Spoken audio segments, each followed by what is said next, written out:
Puji Tuhan, haleluya. Saya percaya kita ada sampai sekarang ini itu karena kebaikan Tuhan. Karena dahsyatnya Tuhan, karena kasih Tuhan yang begitu luar biasa dalam kehidupan kita. Sehingga kita mampu bertahan, mampu menjalani setiap kehidupan kita. Puji Tuhan, pada hari ini kita akan sama-sama kembali belajar kebenaran firman Tuhan. Yang dimana firman Tuhan dapat menguatkan kita dalam pengiringan kita kepada Tuhan. Rise up, bangkit, bergerak, berdampak. Puji Tuhan, pada hari ini kita akan sama-sama belajar kebenaran firman Tuhan yang terdapat dalam kitab Perjanjian Lama, yaitu dalam kitab Keluaran pasal 36 ayat yang ke-8. Keluaran 36 ayat yang ke-8. Saya bacakan di sini. Lalu semua ahli di antara tukang-tukang itu membuat kemah suci dari 10 tenda dari lenan halus yang dipintal benangnya dan dari kain ungu tua, kain ungu muda dan kain kirmizi. Dengan ada kerubnya, buatlah ahli tenun, dibuat orang semuanya itu. Nah, kalau kita perhatikan bersama ayat yang telah kita baca ini merupakan suatu perintah Tuhan yang disampaikan kepada Musa dan bangsa Israel pada waktu itu untuk membuat kemah suci. Nah, sedikit latar belakang berkaitan dengan ayat yang telah kita baca dan kita pelajari bersama, bahwa ayat yang telah kita baca berkaitan dengan membuat kemah suci ini merupakan proses pembangunan dari kemah suci atau yang bisa dikatakan tabernakel. Nah, pada waktu itu prosesnya sudah sangat panjang. Prosesnya pada waktu itu step by step Tuhan telah sampaikan pada bangsa Israel dan kepada Musa pada waktu itu. Nah, yang menjadi pertanyaan adalah sebenarnya apa sebenarnya kemah suci itu? Kemah suci adalah tempat kediaman Tuhan. Tempat kediaman Tuhan di tengah-tengah bangsa Israel pada waktu itu. Di tengah-tengah perjalanan bangsa Israel menuju tanah perjanjian, ketika dibangunnya kemah suci, itu merupakan tempat kediamannya Tuhan. Nah, di pasal 36 ini kalau kita perhatikan, spesifik dijelaskan berkaitan dengan bagaimana para pengrajin yang diutus oleh Tuhan, yang dipercayakan oleh Tuhan, para pengrajin ini mulai mengerjakan bagian inti dari kemah suci, yang dimulai dari tirai-tirai suci, yang dimana pembuatan ini digunakan bahan-bahan yang berkualitas, yang dimana dalam pembuatan tirai ini digunakan bahan-bahan yang sangat-sangat berkualitas dan dengan desain yang sangat indah, dengan desain yang sangat tinggi. Nah, apa yang sebenarnya kita akan pelajari berkaitan dengan hal ini? Sesuai dengan judul firman Tuhan yang akan saya bagikan pada hari ini, yaitu berkaitan dengan the best. Nah, kalau kita perhatikan, ada hal-hal yang bisa kita pelajari berkaitan dengan ayat yang telah kita baca. Yang dimana kalau kita perhatikan bersama bahwa pekerjaan Tuhan, apa yang menjadi perintah Tuhan untuk membangun kemah suci pada waktu itu, harus dikerjakan dengan sungguh-sungguh. Dikerjakan dengan sungguh-sungguh. Dengan orang yang tepat. Dengan orang yang benar. Dengan orang yang ahli. Dengan bahan yang terbaik. Dan juga yang menjadi fokus di sini yaitu apa? Dengan tujuan yang benar dan tujuan yang terbaik. Nah, kita akan sama-sama belajar berkaitan dengan hal ini.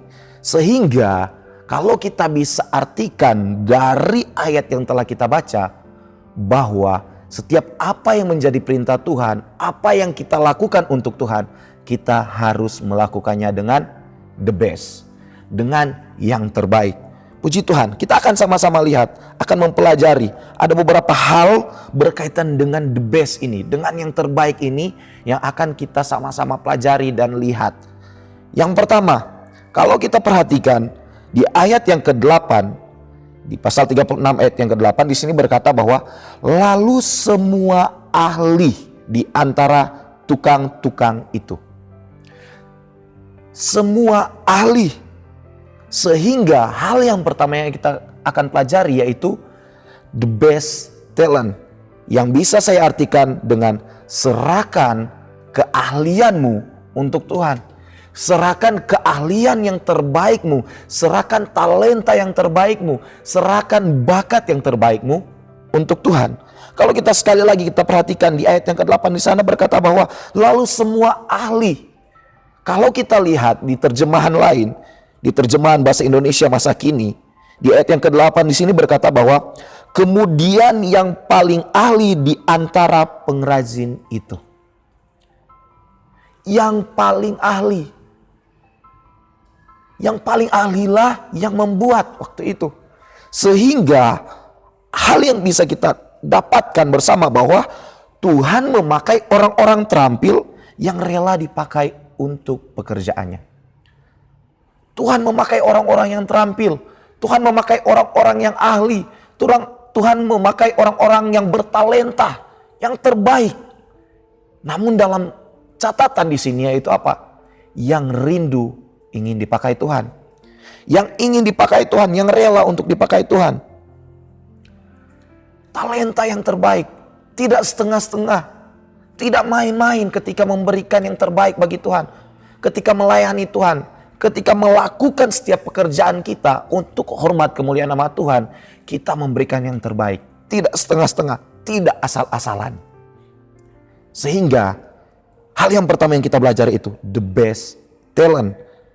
Nah, namun yang perlu kita catat bersama bahwa keahlian yang kita miliki, talenta yang kita miliki bukan untuk kemuliaan diri kita sendiri, tidak.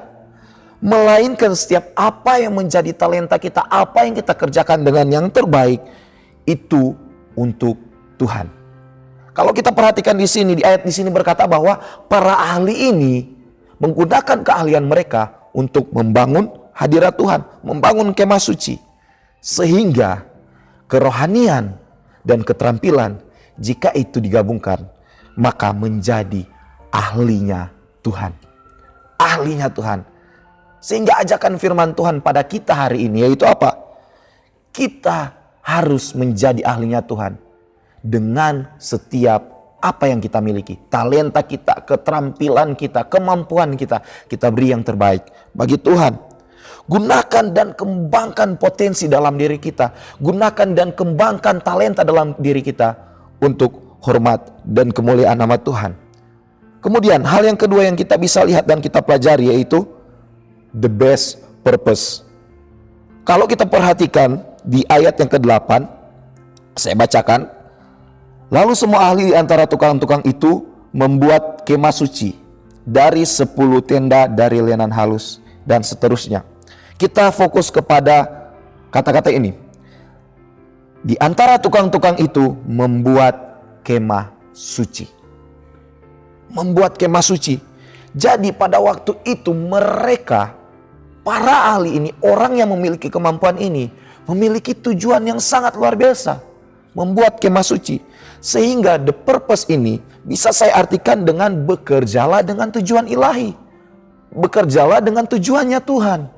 Tujuan yang terbaik yang bisa kita berikan, the purpose.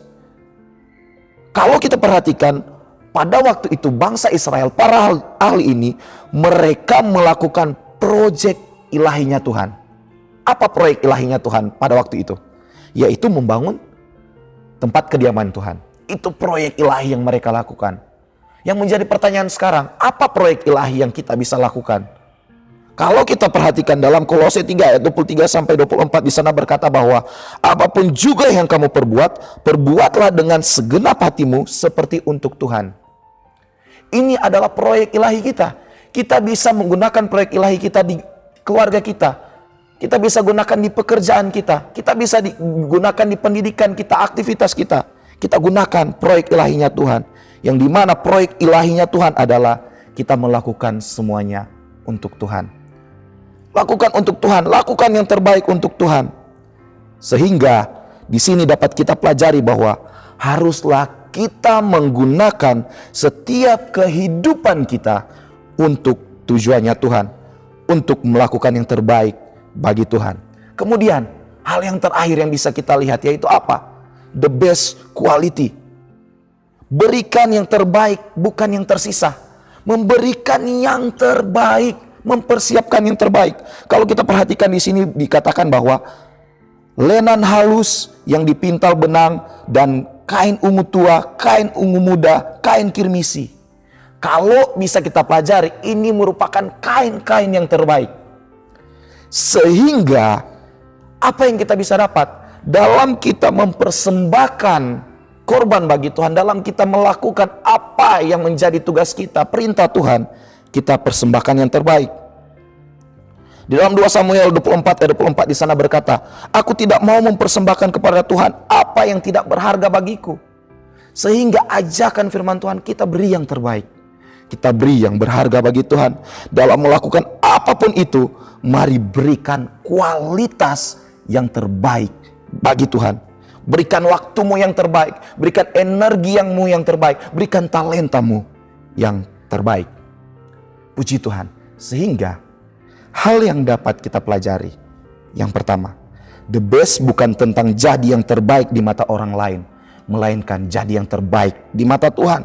Kemudian yang kedua, berilah hal yang paling the best dalam dirimu, bakat, waktu, tenaga, kehidupan, apapun itu untuk Tuhan.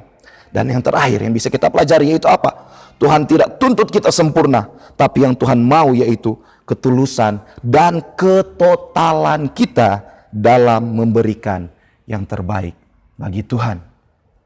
Ajakan firman Tuhan sangat luar biasa. Kita memberikan yang the best bagi Tuhan, yang terbaik bagi Tuhan. Puji Tuhan. Amin kebenaran firman Tuhan. Kiranya firman Tuhan dapat memberkati kita semua. Terima kasih telah mengikuti Renungan 79. Kiranya dapat menjadi berkat bagi kita semua. Bapak, Ibu, Saudara yang ingin didoakan untuk pokok-pokok doa tertentu, juga ingin menceritakan kesaksian, baik mujizat kesembuhan, baik pemulihan dalam masalah keluarga, dan lain sebagainya, dapat disalurkan melalui chat WhatsApp di nomor 0813 2742 008. Puji Tuhan, mari kita satu dalam doa.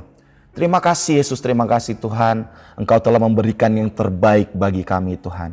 Dan sehingga ajakan firman Tuhan pada hari ini, kami pun sebagai anak-anak-Mu, hamba-hamba-Mu, harus juga memberikan yang terbaik bagi Engkau Tuhan. Karena Engkaulah yang terbaik dalam kehidupan kami. Engkau yang tuntun terus kami, Roh Kudus-Mu ada bersama dengan kami sehingga memampukan kami melakukan yang terbaik bagi Engkau Tuhan. Kami mau memberikan sepenuhnya total hanya bagi Engkau Tuhan. Ya Tuhan, kami mau berdoa ya Tuhan, berbahagialah setiap keluarga GPD El Shaddai Magelang yang takut akan Tuhan, yang hidup menurut jalan yang ditujukannya. Apabila keluarga GPD El Shaddai Magelang memakan hasil jeripaya mereka, berbahagialah mereka dan baiklah keadaan keluarga GPDI El Shaddai Magelang. Kiranya Tuhan selalu berserta dengan kami. Kehendak-Mu yang terjadi bagi kami Tuhan. Di dalam nama Tuhan Yesus Kristus. Haleluya, puji Tuhan. Amin.